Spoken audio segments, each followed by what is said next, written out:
Hey, I am Mustafa Sharif. Thank you so much for listening to Urbanistica podcast.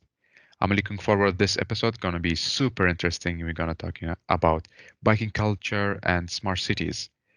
I have the pleasure to welcome Chris to Urbanistica podcast. Hey, and welcome, Chris. No, thanks for having me. It's good to be here. How are you? Doing very well. Yes, thank you.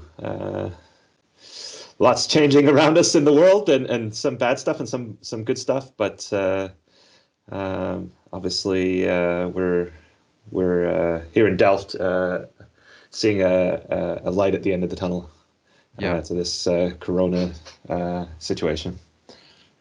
So how is it to work from home? Is it easy? Did you manage? Yeah, prior to starting work at the Dutch Cycling Embassy, I had worked from home for 4 or 5 years, so I was kind of used to the concept. But at that time, the kids were obviously going to school, and in this situation, we've got an 11 and a 13-year-old schooling from home, and that makes it quite difficult. They've got, checking in with their teachers on a regular basis, have structured classes, but only takes them so far through the day, and they do need a little bit of supervision and assistance, and so that sometimes pulls us away from stuff we're working on. But so far so good, and yeah, the youngest started back 2 days a week this week, and we're looking forward to the oldest who starts up again on June 1st. Great, good news. Yeah, exactly. And are you going back to the office as well soon?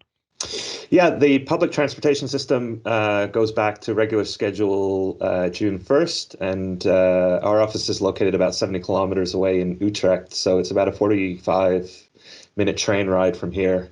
The concern is capacity, so it's only going to be running at about 40% capacity. They haven't quite figured out how they're going to manage that, whether it'll be an online reservation system or, and once we learn that, then I'll be able to commit to going into the office at least 1 or 2 days a week to start, and then hopefully as capacity increases and things ramps up, I'll be back in full swing again. Yes, that sounds very promising. And again, thank you so much for giving your time for the podcast. Not a problem. Always happy to talk about building better cities and how the cycling can help enable that. Yes. Well, Chris, you're gonna be the storyteller of this episode. So far, there are 5,500 listening to you and from 71 countries. So greetings from Stockholm to you, and please tell us about yourself and what are you passionate about?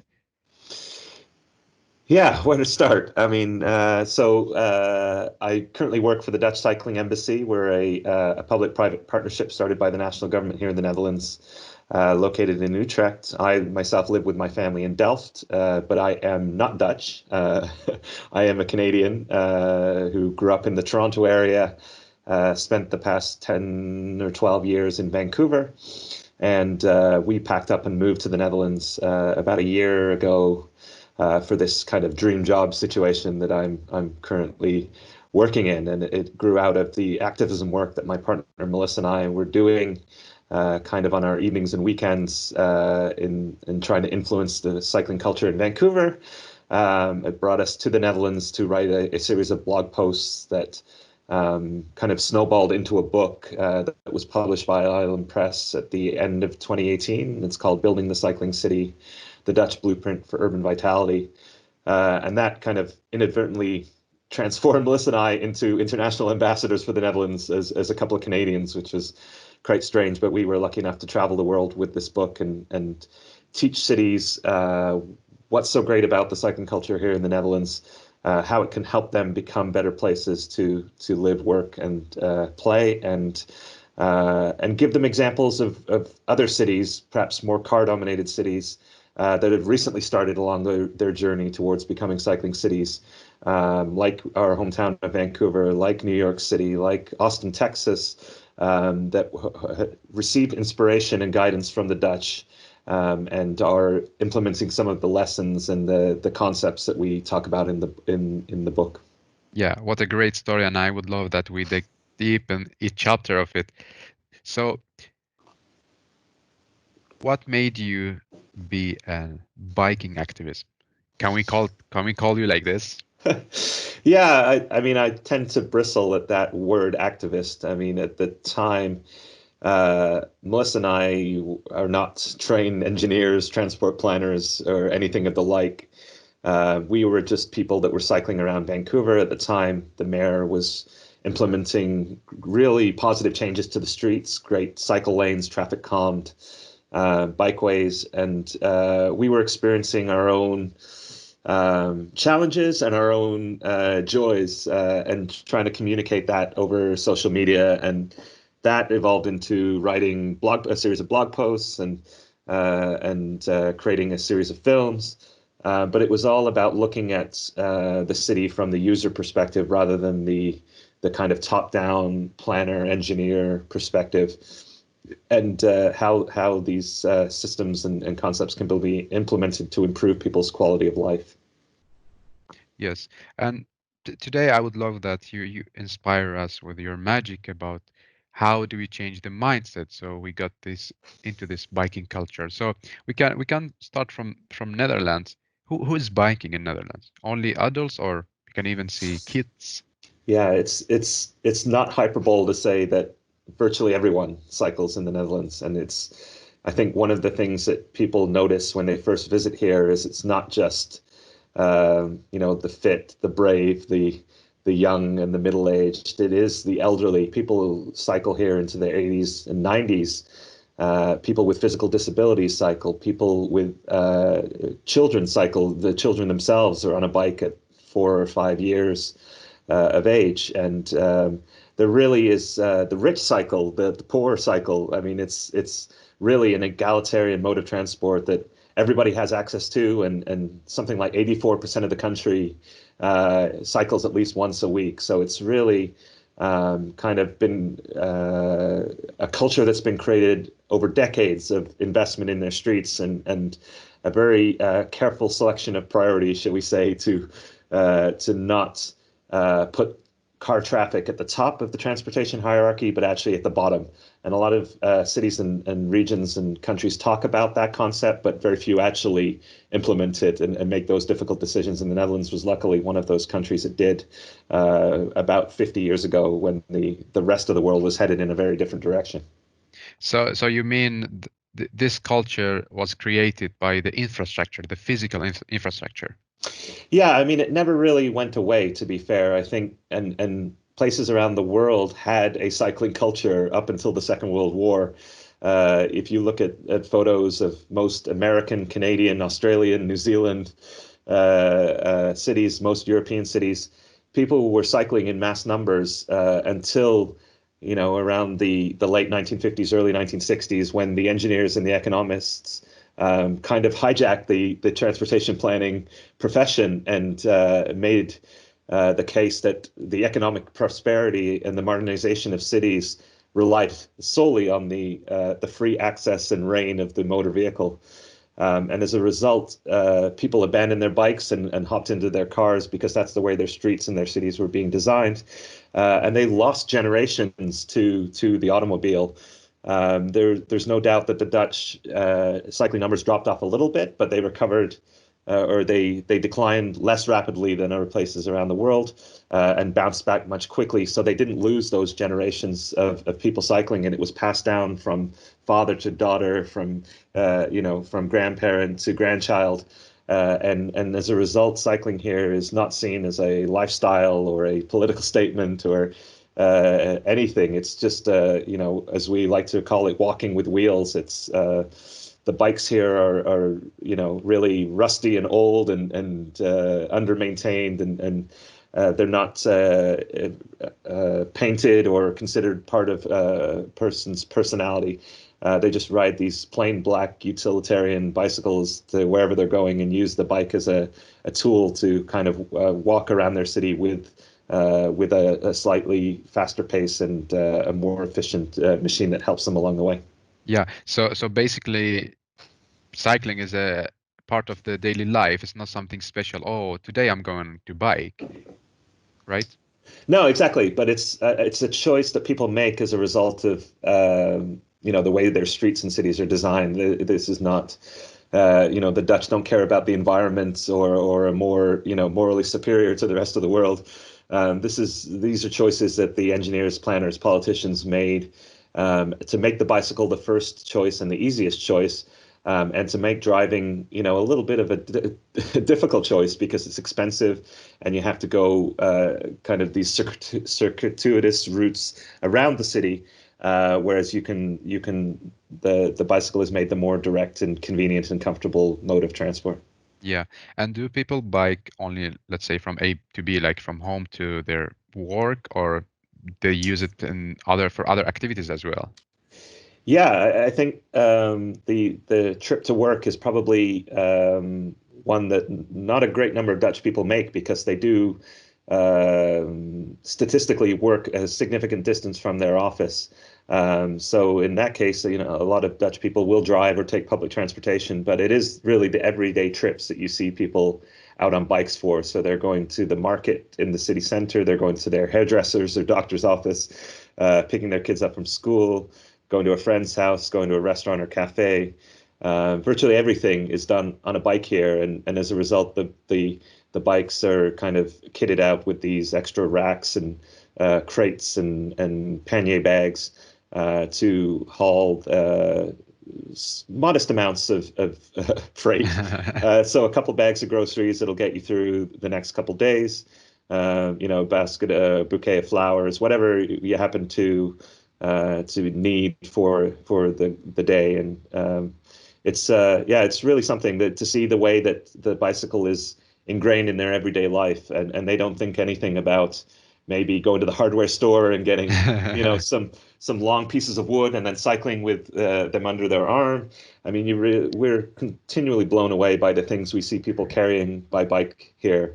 They So, just so don't this think. th- this is something I'm super interested in. So, do people carry furniture from IKEA to by bike? Yeah, maybe not entire pieces of furniture. There are larger freight bicycles, cargo bikes, that you could carry a couple of flat packs on. I mean, if anything, it's a pragmatic decision. You can easily go to IKEA and get your furniture delivered, bring home a couple of photo frames or potted plants or whatever's practical. Yeah. But having said that, we have seen people moving entire sofas on by bicycle, and but they're certainly the exception and not the norm. Yes, yes. And also part of this culture started the Dutch Cycling Embassy. Tell me more about like the story. How did it start and why? Yeah, so I think the Dutch Cycling Embassy was formed in 2009, 11, sorry. So it's just coming up on its 9-year anniversary. And it was basically formed by the national government here, who were getting all kinds of requests from international governments, embassies, and consulates around the world that were looking for expertise and advice from the Netherlands on cycling. And they were kind of tired of handling those requests themselves. So they set up this separate organization that could answer the inquiries, deal with incoming delegations who wanted to come to the Netherlands to study the infrastructure, the culture, the techniques here, and also to export this knowledge and expertise, these decades of street experiments, trial and error, best practice that's been developed by designing around the bicycle for so long. And so we get part of our funding from the national government. The rest is financed by our individual members. So we have about 70 organizations right now that are kind of paid participants of the Dutch Cycling Embassy. They pay an annual fee to call themselves a member. Yeah. And they are anything from private consultants, transport engineers, planners, academic institutions. So we have a number of universities that do a lot of research around cycling, municipal governments that obviously are day to day in the trenches, building the infrastructure, the intersections, and want to just help other cities with their own challenges and opportunities. Can different partners, I mean, are you open to international partnerships? Like, let's say people from our government organizations, companies from Sweden, if they want to be partner. Yeah, so we that's how we, get out there and get into these markets and is partnering usually with municipal governments, sometimes it's state or federal governments, sometimes it's embassies, sometimes it's private companies that just want to engage with our experts and learn what is best practice for the challenges that they're experiencing in their context and in their city. So if they're having trouble with intersection design or the public transport combination or any of these specific concepts, we can put together a team of experts drawing from both public and private organizations and then come to that city or town and hold what we call a Think Bike workshop, where we're looking at the specific corridors and intersections and challenges that that city is facing. And we can shine a light on maybe a fresh perspective on how the Dutch would approach that particular challenge. And through that process, we're imparting all of this institutional knowledge that exists. Because, like I said, the Dutch have figured out through trial and error over decades what's the best placement for a traffic light. What height should it be at? What's the phasing that should be at? Does the curb cut detail look like? All these little things that cities are now struggling with as they start to implement cycling infrastructure. They don't need to go through all these mistakes and make them themselves. The Dutch have figured out best practice for a lot of this stuff, and we're more than willing to come along and help them out. Yeah, so basically you just come and say, okay, this is it. This is what you can do. Yeah, but it's Instead of going through, like, let's say 30 or 20 years of try and fail. exactly, but it's not always as simple as copying and pasting. It's more giving them guidance and then adapting the solution for their specific context. Because there are places in the world that are very different from the Netherlands, whether it's just climate, geography, land use, all these different factors. They have to adopt a solution. And as I said earlier, it's not necessarily just cycling that's the tool that's going to get the best result. Maybe sometimes it's combining cycling with public transport. Maybe it's electric bikes. Maybe it's other solutions that the Dutch have implemented in varying contexts, because every Dutch city is different, and there isn't a one size fits all solution. Yes.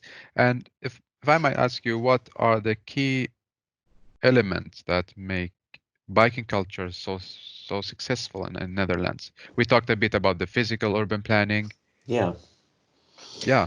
Um, it's really kind of the top down approach. So they take network design very, very seriously. And I think if anyone comes to us, that's one of the first topics we start is you need to plan your network and not just start building bike lanes on random streets. So they take a holistic approach and make sure that cycling is made direct, it's made attractive, it's made that it connects all of the possible destinations and departure points for a given city. So it checks the boxes for the trip to school, for the trip to work, for the trip to the shops, and so on and so forth. Because people on bikes will take distance trips of different distance, different lengths, different speeds, different types, and all those need to be taken into consideration when it comes to the design of the network. At the same time, the car network is just as important as the bicycle network, and this is another thing that we tend to emphasize is almost every Dutch city has a very specific car traffic circulation plan where there's a hierarchy of streets, 30-kilometer-hour streets, 50-kilometer-hour streets, and all of the 30-kilometer-hour streets push the traffic to the outskirts of the city very quickly and directly, so that you don't have cars cutting through your city at high speeds. And that creates these conditions where cycling can thrive on virtually every street and not just the ones that are designated bikeways. So it's through designing these mobility systems, the bike network, the cycle network, and the public transport network, as three separate but connected forms of mobility that I think the Dutch have really achieved some phenomenal success. And the mode share definitely proved that. I think 1 in 4 trips in the country are made by bicycle. And the 25% is foot or public transport, and then about half of the trips here are made by car, and that's really unparalleled anywhere else in the world. Wow, that's fantastic to hear. Here in Scandinavia, we have Copenhagen as a great city for biking. So do you have any statistic that shows which is the best country, not country, city when it comes to biking? I mean, top 3. Yeah, I think if you ask the Danes, they'll say Denmark, and if you ask the Dutch, Exactly. they say But I mean, one point we always make is that Copenhagen is one city in a fairly car-dominated country, and the Netherlands is one country in the world that has built cycling cities virtually everywhere. The one of the stats that we pulled out for the book we wrote was that there are 202 villages, cities, and towns in the Netherlands where the bicycle mode share exceeds the car mode share for trips under 7.5 kilometers. So it's tiny villages of 1,000 or 100 people. It's, mid-sized cities of 60, 70,000. And then it's obviously in the capitals and the metropolitan areas like Rotterdam and Amsterdam. So they've made cycling work in a variety of contexts and scales and cultures. And I think that's worth celebrating because, as we said, it's not just a matter of one size fits all, copy paste what we did here. It's taking all of those a toolbox of solutions and then applying them where it works for your city.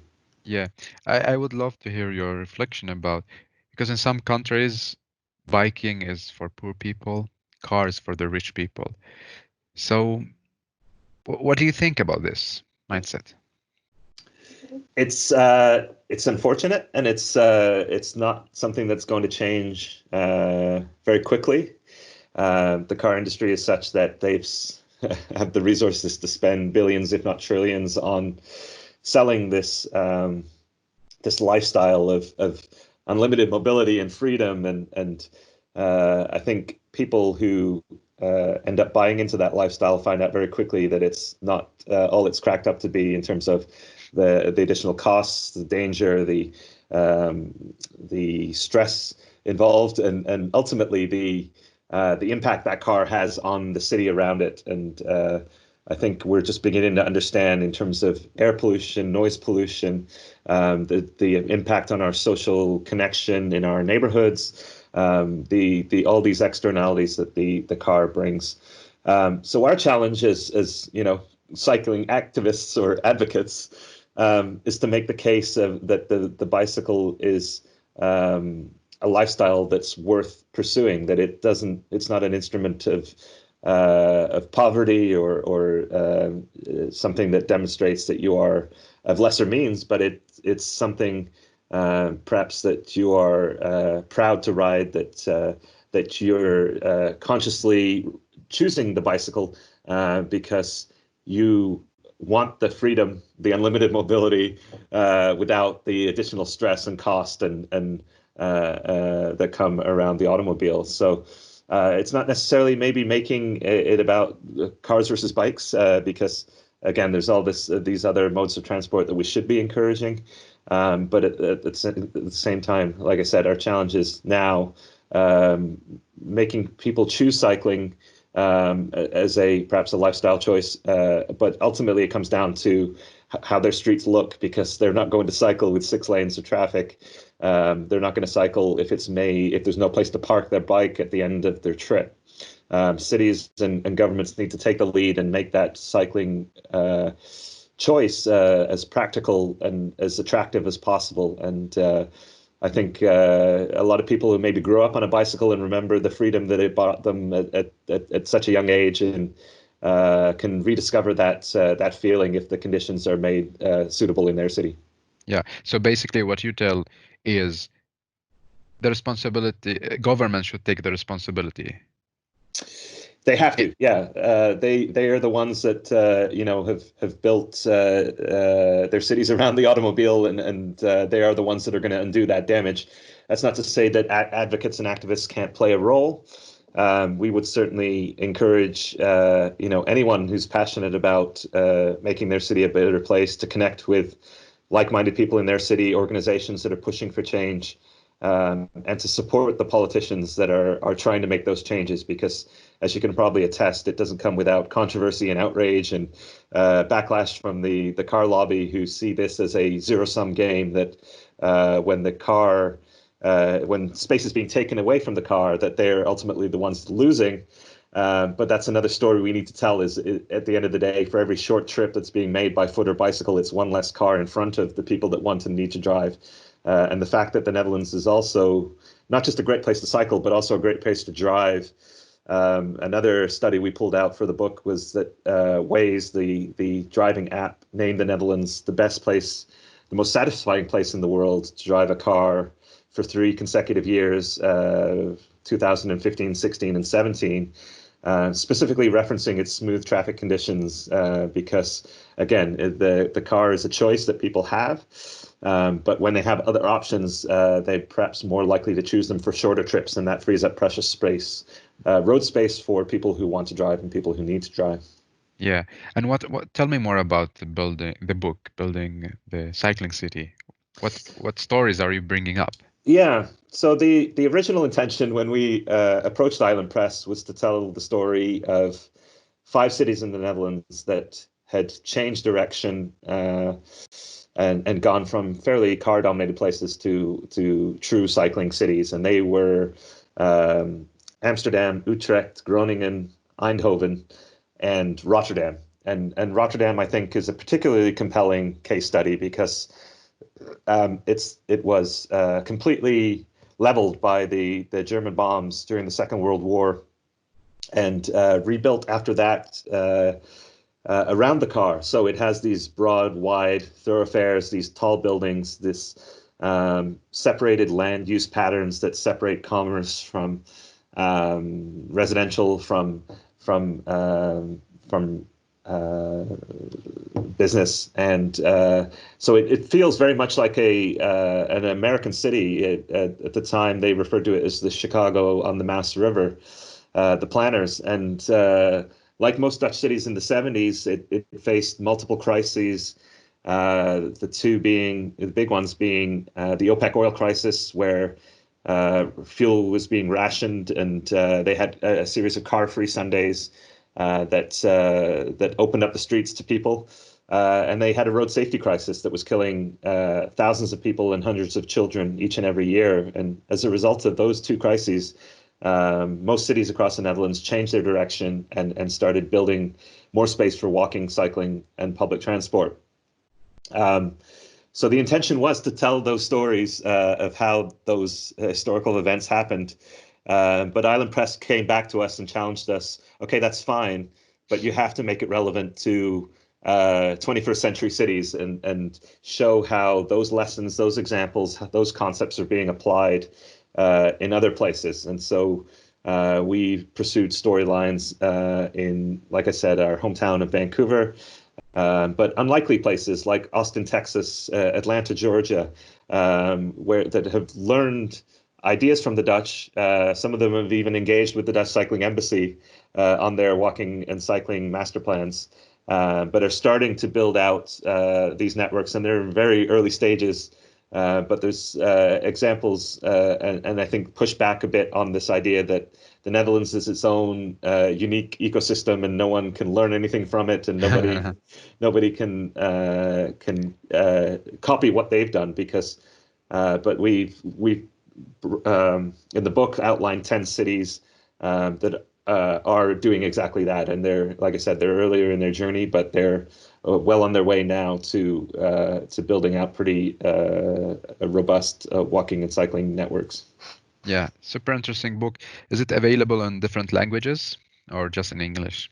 Unfortunately, not. Yeah, we worked with Island Press to try and get some foreign translations, but unfortunately, it involves a another publisher, like a third party publisher, stepping up and fronting the or licensing the translation rights and publishing and then distributing the book in their own country. And we've had some initial interest from various countries, but none have actually come through. So if anyone listening wants to translate and distribute this book in their own language, I would certainly invite them to get in touch.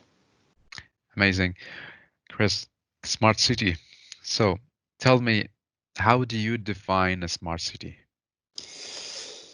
Yeah, it's I think a hot topic these days, and I'm going to be a bit um,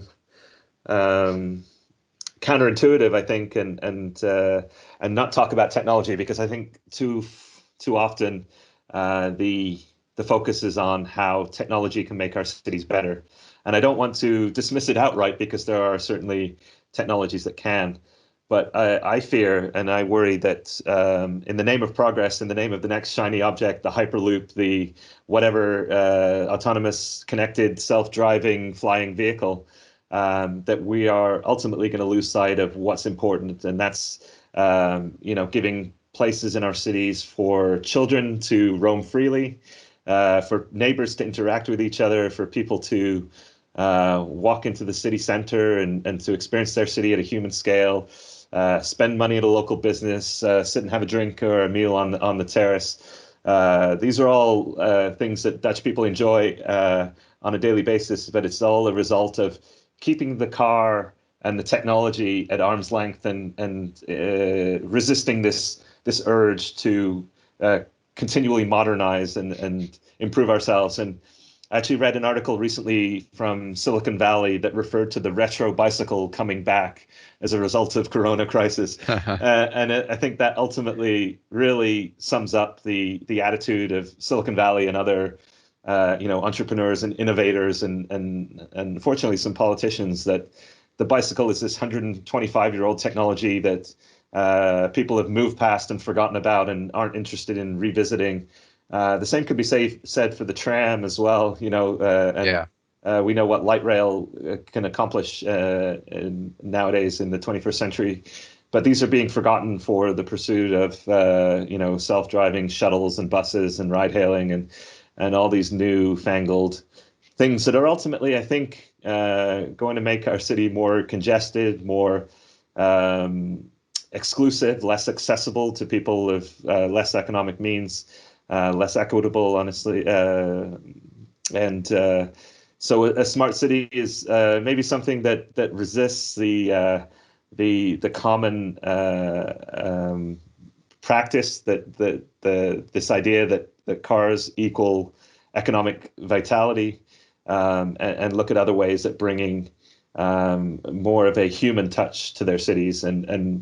I could speak at length about the children aspect to it. And one of the great tweets on this topic was by my friend and colleague Leo Steinberg, who said that a smart city is not one, or is one where a child can roam freely, independently, one that has the facilities to enable that. And this has been one of the amazing things about moving to Delft is our 11 and 13-year-old children are suddenly out there on their own, cycling to school, cycling to the shops, cycling to friends' houses, cycling to the swimming pool.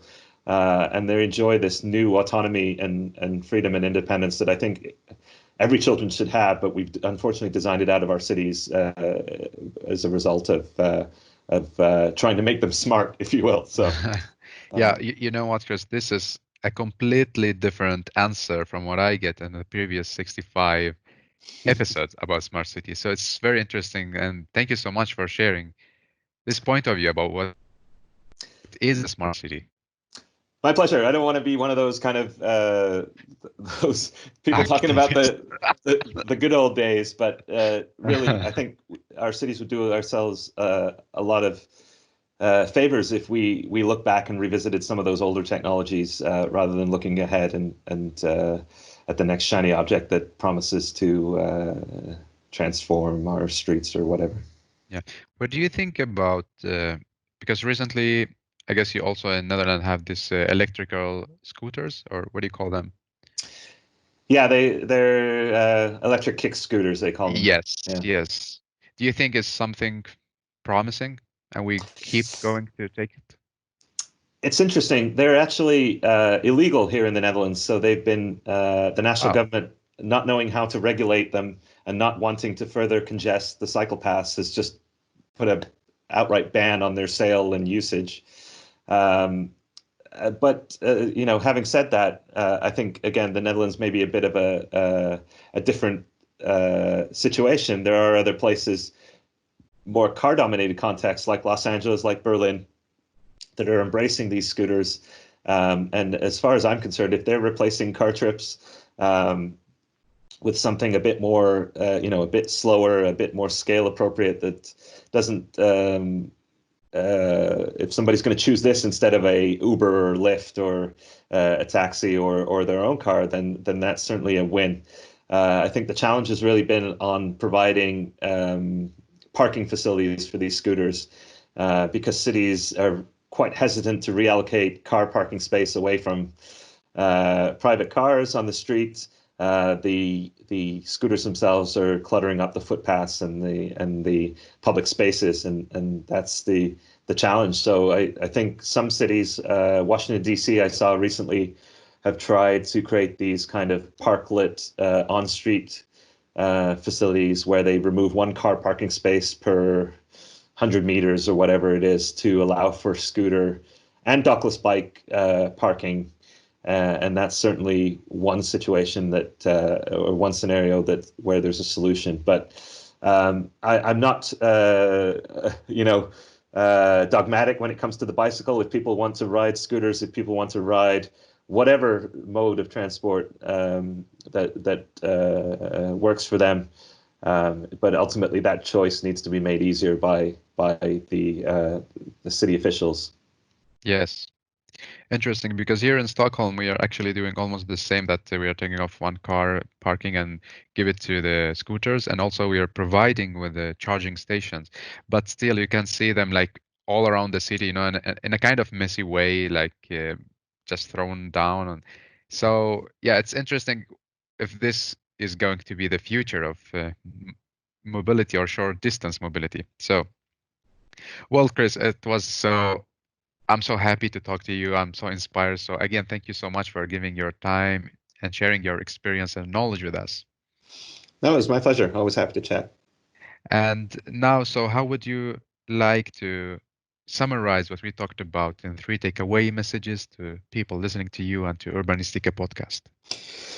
Yeah, so this I think comes back to the book that I'm currently writing with my partner Melissa. We're writing a follow-up to Building the Cycling City, and it's loosely going to be titled something around the low car city. So I think we should see cycling as not as an ends to but as a tool to build the end goal, which is cities for social connection, for this place where children can grow up, where the elderly can move around freely, where people can hear and experience their city with all of their senses. And so cycling, obviously, here in the Netherlands works because it's the way the culture is orientated, but it shouldn't be seen as the end goal. And if public transport works best for your city, if kick scooters work for your city, you shouldn't lose sight on what you're trying to achieve, and that's not just more people cycling. It's fewer cars on your street, and more human, more socially connected streets. So the bicycle is not the be all and end all, but it should be seen as a tool that your city can implement really rapid and radical change. That comes to the current situation that we find ourselves in with the corona crisis. And I think you're seeing cities around the world adapting their streets very quickly and at an unprecedented level, because they're seeing that the only way they can keep their streets moving is by getting people out of their cars. With the diminished public transport capacity, they're going to have to fill that gap with active transportation. And so maybe like the oil crisis was in the 1970s for the Netherlands, this can be a tipping point for the entire world as cities start re-envisioning their streets and seeing them as more than just places to move automobiles. So that would be the kind of optimistic message that I would leave your listeners with, and hopefully we can now make our cities better for people rather than for the past 50 years we've been making them pretty great for cars. Yes, of course. Thank you so much for the powerful takeaway messages. My pleasure. So, three hashtags for the episode. Yeah.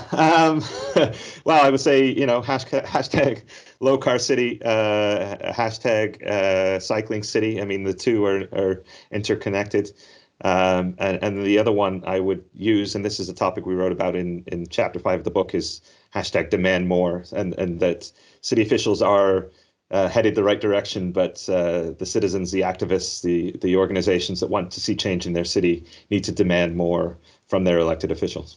Yes. Thank you so much again for giving your time to Urbanistica podcast. I'm happy Oh, to chat with you. thanks for having me, Mustafa. And thank you so much for listening to Urbanistica podcast. Please follow Instagram and subscribe the YouTube channel. If you have any great story that make our city smarter, please contact me. I am Mustafa Sharif. Have a good life.